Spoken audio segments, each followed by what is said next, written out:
For our literary criticism third CA, Kadir and myself will be analyzing a specific content from social media using a criticism tool and will be speaking about its impact on society.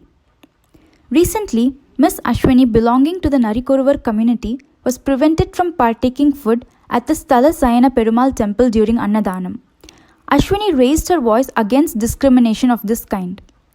Miss Ashwini's voice was amplified by social media, and this amplification of her voice enabled the Hindu Religious and Charitable Endowments Minister P.R. Shekhar Babu to get to know about this incident, and he partook food along with Miss Ashwini and people from her community. Getting to know about this incident, and on invitation extended by Miss Ashwini, Mr. Stalin, the Chief Minister of Tamil Nadu, visited her home. He also distributed house pattas and community certificates to the people belonging to the Narikuruvar community. He also allotted Rs 4.53 crores for welfare schemes and development works. Kadir and I will be analyzing this incident from the standpoint of cultural studies. Cultural studies has always been a multi- or post-disciplinary field of inquiry. The most influential theories within cultural studies have been Marxism, culturalism, structuralism, post-structuralism, psychoanalysis, feminism, theories of race, ethnicity, and post-colonialism. According to Tony Bennett, cultural studies is an interdisciplinary field in which perspectives from different disciplines can be selectively drawn on to examine the relations of culture and power.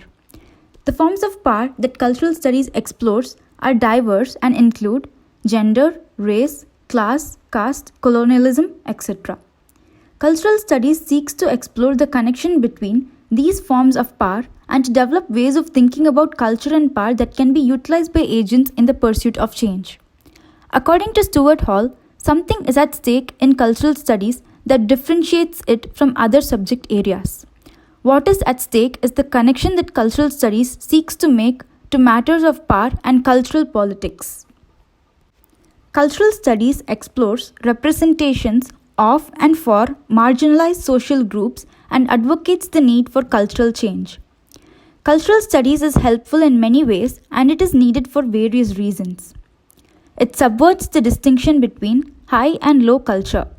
It establishes culture within a theory of social production and reproduction, specifying ways that cultural forms serve to further social domination or to enable people to resist and struggle against domination. It asserts value of popular culture, empowers minority groups, and values their culture, stressing on cultural pluralism and egalitarianism. It makes people sensitive towards relations of power and domination as encoded in cultural texts. Cultural studies thus empowers individuals to resist domination. In his book The Long Revolution, Raymond Williams describes three cultures that are prevalent in any society. They are the dominant culture, the residual culture, and the emergent culture. The dominant culture is something which dominates the rest with its ideology and hegemony. The residual culture is something that gains power through the influence of old cultures, and the emergent culture is a kind of counterculture or oppositional culture. Ashwini, belonging to a minority community, raising her voice against the brutalities of the majority, can be seen as an example of the emergent culture. She is questioning not only the authorities of the temple, but the legitimacy of the prevalent hierarchy. She is opposing the legitimacy of the mainstream dominant culture itself. This question can also be seen as a subculture. Dick Hebdige writes, "Subculture arises when dominant cultures are decoded in new ways. It is the media that converted an ordinary interview into a strong resistance against the socio-political denial." As Susan rightly pointed out, culture studies strongly asserts that culture is a product and not a natural entity. It is a reaction against the notion of high culture. As Clifford Geertz once said, "Culture is an ensemble of stories we tell ourselves about ourselves, and I believe they are nothing more than that."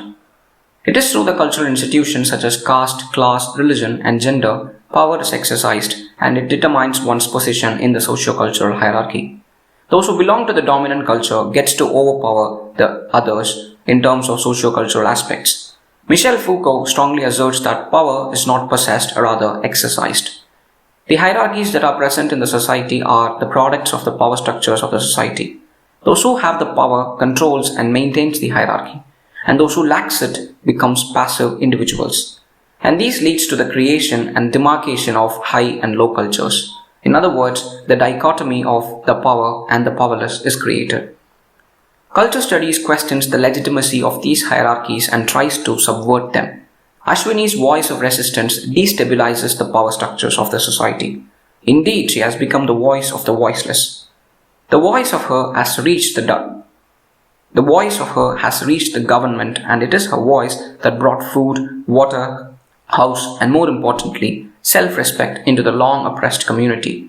I think it is high time for us to be politically conscious and socially active, because Walt Whitman once said, "Resist much, obey little. Once unquestioning obedience, once fully enslaved." Thank you.